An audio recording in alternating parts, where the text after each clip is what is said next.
listening to The Edward Fowler Show. Now, here's your host, Edward Fowler. Welcome to my show this week, and this is a flashback episode. If you'll follow me on Instagram at Edward Fowler Show, you will see the poll I did on Wednesday or Tuesday, just say about who you want to hear from in my next episode, and you all said it was going to be the one, the only Shane Taylor, the former Ring of Honor TV champion. At the time of the interview, he was the Ring of Honor TV champion, and it was a great conversation I had with him back in 2019. We talked about West Ham, about how he became a West Ham fan. Oh my word! And also about other great things as well. And we discovered a lot about Shane Taylor from this conversation. Well, I did anyway. I don't know about you, but I did. So if you want to hear about this, then you can find out right now, because here in full is my full conversation from 2019 with Shane Taylor. Thank you for having me. It's good to be here, but if you're going to give me an introduction, I am not just Shane Taylor. I'm the Ring of Honor World Television Champion, Shane Taylor, a.k.a. Shane T, boy, the baddest champion you've ever seen. There you go. Well, you know, what I say on this show is that this guy doesn't need no introduction, but you just gave yourself anyway, so that's fine. But yeah, tell me then, how did you came to work for Ring of Honor? 8 years of being, doing the indies, traveling, just putting the time in, trying to hone my craft. Moved down to Texas about 4 years ago now with my trainer, best friend, Ray Rowe. He was in Ring of Honor at the time. So just traveling with him, going to as many shows as I could, getting my face seen, putting in the work, and making the changes that they told me to make at each turn. And finally, they liked what they saw enough to offer me a contract in 2016, and here we are. Yes, indeed, and here we are, and you came to be the World Television Champion, as you said, and I want to know as well, this question came up on Twitter, you may have saw this question, but I thought to ask this early on in the interview, because then, anyway, does not know this, because I'm sure he mentioned it on other podcasts you've done so far, but for anyone who's out there who still don't know the answer, how did you come to be a pro wrestler?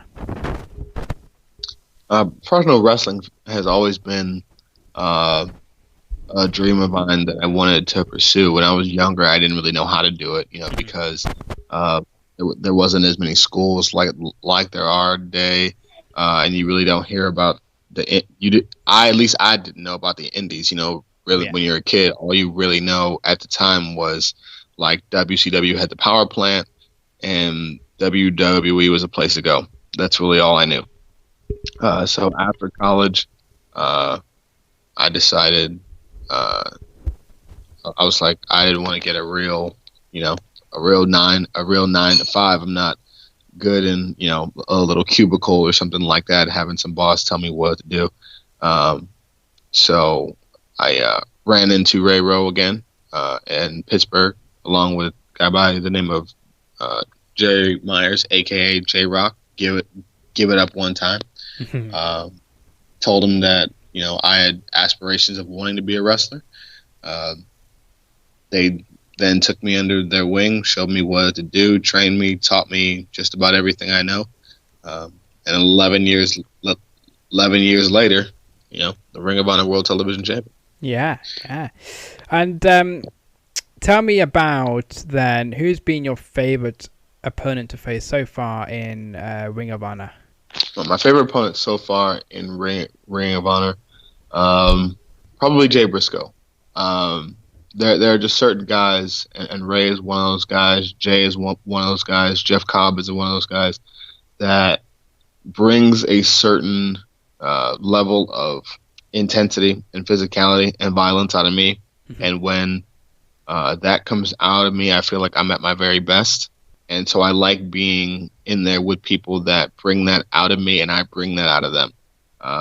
So probably Jay Briscoe and Jeff Cobb, hands down, two of the most physical guys that I've ever been in the ring with other than Ray. And so anytime you get to throw hands with guys like that, it's always going to be a good time. Yeah, and you two, and you guys have great chemistry as well in the ring. And you guys are quite everywhere nowadays, aren't you, on social media? YouTube, Facebook, Twitter, everywhere. Everywhere I look, there's always Ring of Honor somewhere lurking and with your face on it, because you're now like the face of the company. Because they have to now. Now they're upset.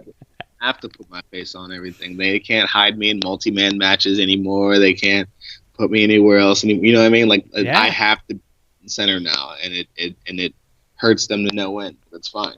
Yeah, it might hurt them, but it's good for you because now everybody knows. It's absolutely good for me. Yeah. Everybody needs to know who I am. Exactly, and why you are one of the most destructive people in Ring of Honor today, I think. Damn right. And when you are preparing for your matches, do you have any strategies of ways to prepare for your opponent, or do you know exactly what you're going to do? You go in there, you clear house, and you get your check, and you get home. I mean, everybody has plans, right? One of the most famous Mike Tyson quotes is, "Everybody has a plan until they get punched in the mouth." You know what I mean? So, I go in there with certain strategies on what I want to do. I'm not really focused on what my opponent does. I don't really go out there to defend or stop anything. I go out there to implement my game plan and impose my will on my opponent. And then you just figure out when you're in there different ways to do that. But for me, pre-match, usually what I'll do is I'll get somebody to like club me in the back as hard as they can, like as many times as it takes for me to get into the right mentality to go out there. My entire life has been me suppressing, anger or all these emotions to, be a normal, productive member of society.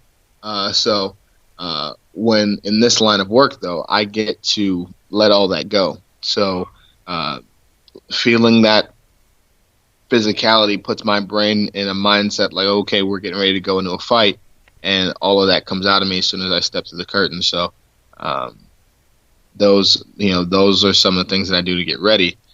It's always funny when you see people backstage who've never seen that. They look at me like I'm an absolute nutcase, but it brings the out of me, so it is what it is. Wow, it's quite interesting to see that, because I thought, many people would do some sort of a strategy, a warm-up effort to, prepare for the opponent, even do tapes on their opponents to get in the mind of their opponent. Because any move they try to do, they can reserve it, reserve the move, and do their own moves, means they get the upper hand before it's too late, kind of thing. And now, since you're the, World TV Champion, whatever you want to call it, you've got a target on your back now, haven't you? But I've had a target on my back since I was a kid. I grew up on the east side of Cleveland, Ohio. I was supposed to be nothing. I was supposed to be another statistic. I'm not supposed to be here. Like guys like me that come from places that I come from aren't supposed to be on platforms like this. But here I am nonetheless. Successful nonetheless. Dominating and doing what I want to do the way I want to do it nonetheless. So having the pressure of people coming for my championship is not something that's going to make me bend or break. I welcome all of that, because there's nothing that anybody can do to me in this company that, life hasn't thrown at me already. And I've already beat that. So beating them is nothing. Yeah. Well, again, Cleveland, Ohio, the worst city to go to. So I apologize for where you come from, but Cleveland is the worst place to come from. Of course, if you're coming from, the greatest city in the world is Manchester. So you need to come and experience the wildest fan base. We're very passionate. We're very eager because of our soccer. So you need to come to the best thing in the world to get to feel what we are wild about. Kind of thing. In Cleveland. Who's your team? Man U? Man United. Yes, Manchester United. Yes, of course. It's the best team in the world. I'm a West Ham guy, man. Oh my! You're a Yeah. Londoner. You're a Londoner. Heck. We might have said Arsenal or Chelsea, but West Ham, really? Ham, baby. You know what it is, though. You know what it is. Tell me.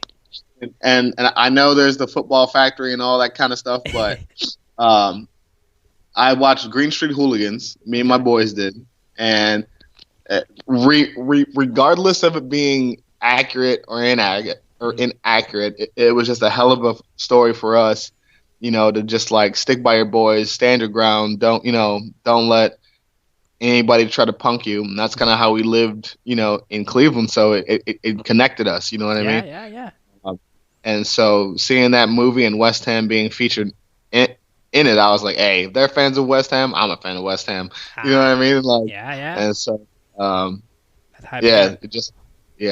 so my last UK tour, I actually got to go to a West Ham game. Shout out to my boy Gary Ward, on our WrestleGate Pro for bringing me with him. It was a hell of a game too, man. It was like 4-2, and the energy was insane. Yeah. And the crazy difference too about going to football games versus like American football games here, like you pretty much know like both sides are gonna score at some point. So there's no real, like, you're happy when your team scores, but like you just kind of know it's coming. And if the other team scores, you're like, that's all right.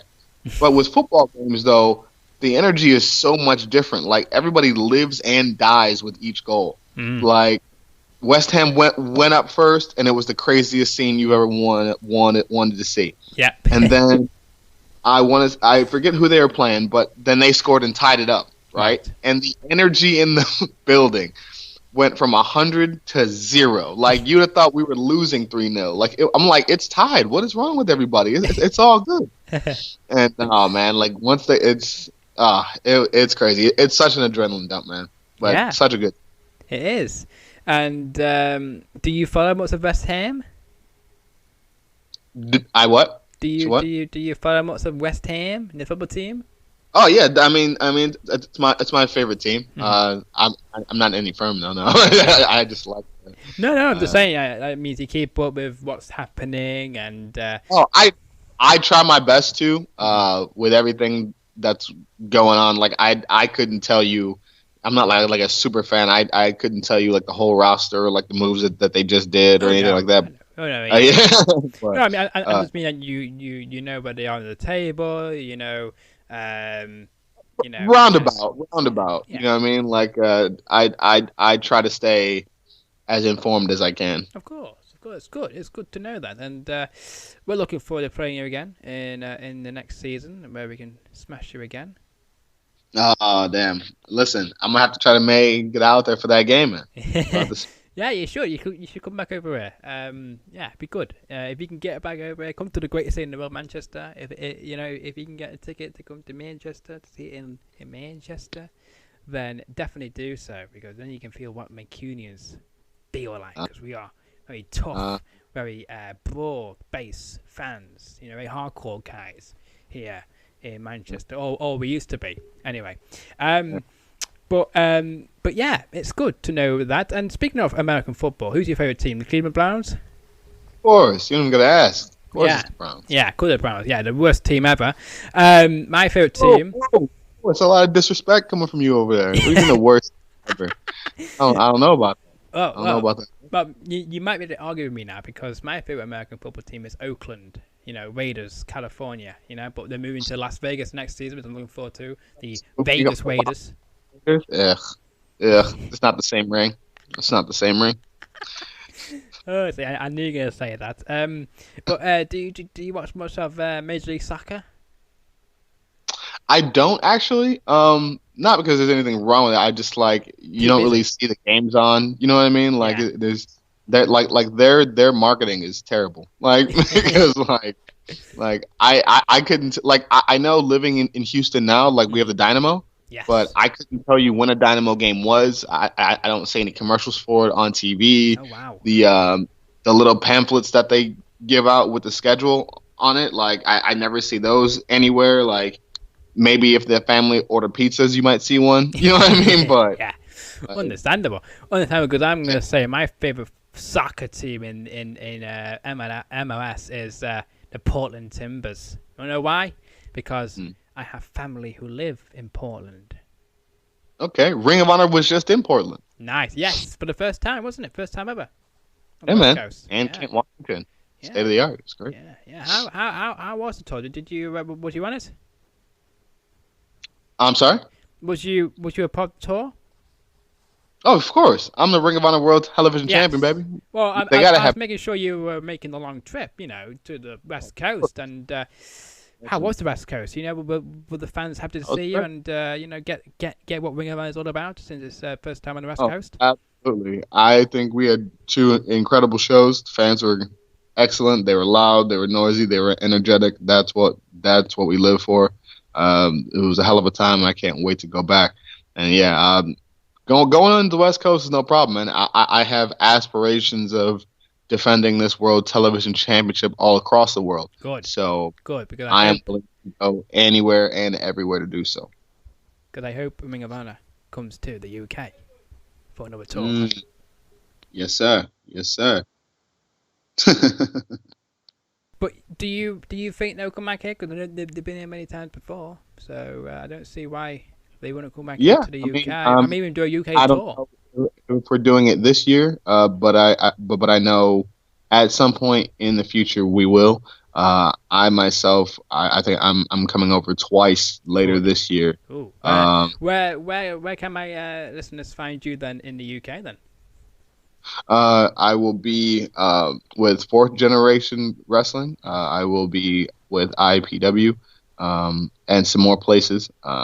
Still ironing out everything as we speak, but definitely going to get 2 tours in, I think, about mid to late September and then early October. Nice. So I'm definitely coming back to the UK. Yes. I love being there. Fans are incredible, and it's going to be one hell of a time. Yeah, and the IPW, who follow me on Twitter, don't know how they know about me, but they do. They're based in London. To anyone who may not know where IPW are based, but they're based in London. I mean, you're going to be down south, aren't you, for your comeback again for the second part of the UK tour again when you head over here? Absolutely. Yeah, the most crowded areas of the UK. But yeah, I thank you for that. And that is my next question. Where can my listeners find you on social media to keep up with all your latest news, where you'll be, appearing at? Where can they find you on social media? As always, you got Instagram at Shane216Taylor. Also, Facebook, Shane. And for anybody in the merch buying mood, head on over to ProWrestlingTees.com/Shane Taylor, or go to ROHWrestling.com. Check out their pro shop. Pick up the Knockouts for Everybody t-shirt, and be on the lookout for one of the new shirts that I'll have out there very, very soon. Appreciate the support. It's been a hell of an 11-year ride so far, and we're just getting started. Indeed you are, and I can't wait to see what happens after your TV title won. It'd be so awesome to see you go after the World Championship, and become the actual face of the company, making more appearances, representing the company everywhere. That'd be good, wouldn't it, as well? Not just right now because you're TV champion. It's still important, but I mean, the World Champion, that's more huge for you. If you're For me, it's about focus, right? Yeah. The second I stop focusing on being the most dominant Ring of Honor World Television Championship, the most television champion that there's ever been, then I lose that championship. So for me, everything is about aiming to be the absolute very best. And for me, that means breaking the records of Jay Lethal, which is 567 days and 35 championship defenses in a single reign. That's what I want to do. That's where my goals are, and that starts at Best in the World live on pay-per-view June 28th in Baltimore against Bandito. Bandito gets the unfortunate task of being the first one to get put to sleep by the Ring of Honor World Television Champion, and then 34 people will follow, and then I'll be coming for Mr. Lethal So I hope he hears this, and I hope he knows. And I'll be talking plenty more along the way. So there's no way he won't know, but that's exactly what's about to happen. Yeah, and a message to Jay Lethal, if you listen to this. Number 1 is Shane Taylor has got your number. Number 2 is he's going to end your streak, okay? And you're going to become the longest ever champion in history for many, many years to come, where nobody can defeat it in 1 year or 2 years. And yeah, it might end your career. So you better watch out, Jay Lethal. Hey, you said it, man. Yeah, if you need a mugger man, I'm the mugger man here. And that leads on to this as well, because you're on the very best podcast in the UK. This is the best podcast in the world, the Fowler Show, on Apple Podcasts and Spotify. If you got a question for me or for my guests, then you can find us on Twitter, again, there, at _Fowler_, if you want to follow me and get in touch with me. And let me know who you want me to interview next here on the Fowler Show, because it's a popular decision. When I tweeted it out, a lot of people got in touch with me saying, wow, this is a good name. This is a good one to have in your show. So it's like, okay, great. That's good to hear. That's what I do. I've been on the very best people, and you're one of the best in the world. Yes, sir. Thank you. Much appreciated again. Thank you for having me on. You're welcome. And I want to know, just for curiosity and for my fans to know a bit more, is what is your favorite food? Oh, damn, that's a great question. Thank you. Just to know. Now I'm thinking of everything now, because like the way I like for training and diet and things like that, I don't eat a lot of stuff. So now I'm thinking of excuse me, all the stuff that I can't have that I want to eat. Damn. What could I have right now? Or when you're on the road, what do you eat when you're on the road, depending on your TV championship? I gotta eat healthy on the road too, which is tough. But like if I had like something sitting in front of me right now, probably be like a big like medium steak with like some pierogies, like some good potato and cheddar pierogies. I haven't had pierogies in forever, and I miss them. So yeah, like steak and pierogies would be the meal right there. Yeah, lovely. Some steak, A few weeks ago we had Ace Austin on the show, and he was talking about having chicken, lovely chicken. Are you a chicken guy as well, or more of a steak guy? I mean, chicken is leaner when you're training. There's a lot of advantages to eating chicken.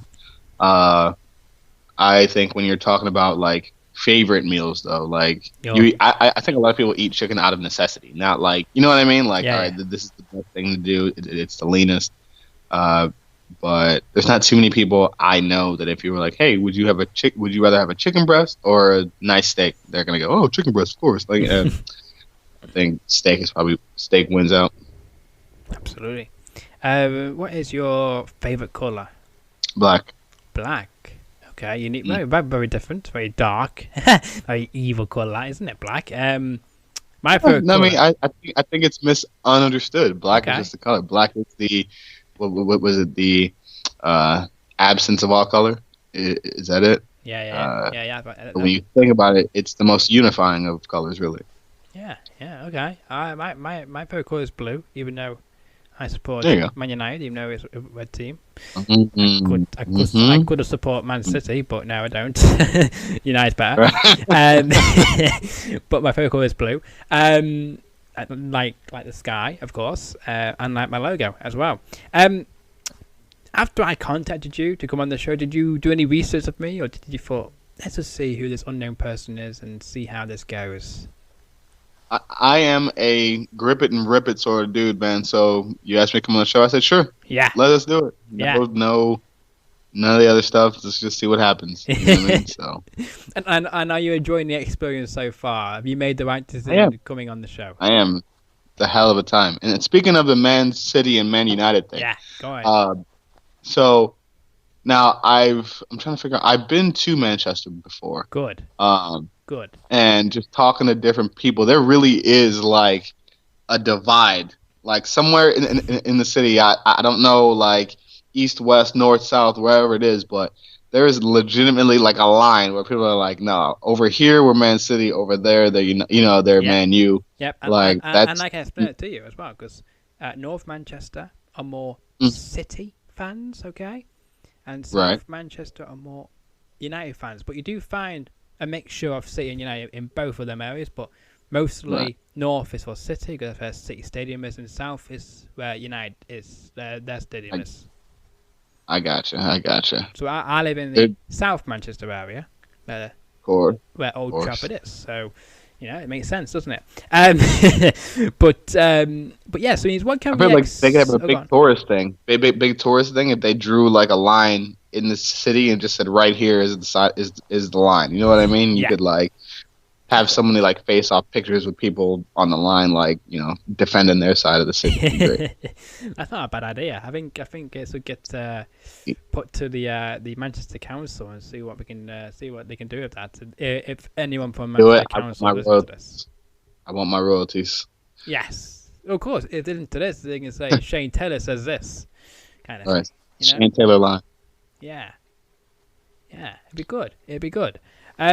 So have you got any plans to wrestle in in Europe and maybe even Asia or Australia, if you haven't already wrestled there? I would love to do all of those things. I see great things.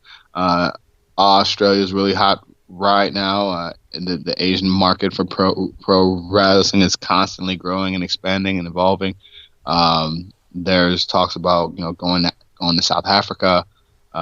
So I mean there is Cool. there are places all over the world, and to see wrestling be as popular as it is right now, I definitely want to be a part of that and take advantage of that, and have those experiences. So I am anxious to not only go to those places, but eventually, hopefully get to Japan as well. It's been probably my number one career goal since I started. And now everything that I do is geared up towards getting ready to eventually get that opportunity and make the most of that. So I'm excited to go anywhere and everywhere that wants to have me. There you go. And it'd be cool, because Japan is like the, let's say, the WWE version of America. Because Japan is like the A business. Like anyone in Japan always want to go to New Japan Pro Wrestling, While in America it's about WWE, but in Japan it's about New Japan Pro Wrestling. If that makes sense. Yeah. I mean, and to me, it's there's something that I always was drawn to about the respect and the reverence that Japanese culture has for professional wrestling and its wrestlers. It's viewed differently there than it is here. The fans are different than they are here. And some of the guys that I watched the most growing up, being Vader and Stan Hansen, made their careers in Japan. Of course. And so yeah, it'd be good to see you become a star in Japan, like Stan Hansen, and Vader, as you said. So then, you spoke earlier about one of the upcoming shows for Ring of Honor. What other upcoming shows do you know of for Ring of Honor coming up? Well, I think obviously the first one that comes to mind is Best in the World. June 28th, live on pay-per-view. Head on over to ROHWrestling.com. Sign up for Honor Club. Not only do you get to have the entire archives of day one of ROH up until now, but you get half off of all pay-per-views. You get instant access to all our live stream shows, live events. And then we go to Philly the next day to tape TV. Nice. And then any other dates that you want to check out, head on over to ROHWrestling.com. Check out our live events page. See when Ring of Honor is coming to your town, and make sure you don't miss it. Yeah, or if you do miss it, then you can be square, can't you? Also check out the Facebook page, facebook.com/Ring of Honor as well, because they have the events of where they're heading to. Also, you can find them on Twitter as well. I think they're just called ROH on Twitter, are they? At Ring of Honor. At Ring of Honor, there you go. At Ring of Honor. ROH for short in the actual name when you search it on Twitter, though. If you just type in ROH, it does pop up as well, like that. And also on Instagram as well. They're on Instagram, aren't they? Ring of Honor, or is it just ROH? Of course. Yeah. Ring of Honor. Yeah. You mentioned your social media before, and I was quite surprised you mentioned Snapchat. Like, many wrestlers do not do a public Snapchat for their fans. Just like, do you actually do a Snapchat or not? I don't do Snapchat because people are weird, and the last thing I want to be in a bunch of pictures and a bunch of nonsense to add further stress to my life. So I see. I stick to the basic social media stuff and promote that, and we're good. Fair enough. Well, it's been a pleasure having you on the show. I hope you enjoyed it. I hope this has been fun for you. And I apologize as well in advance if any of these questions were brought up on another podcast you've been up on as well. So I apologize for that in advance if I have.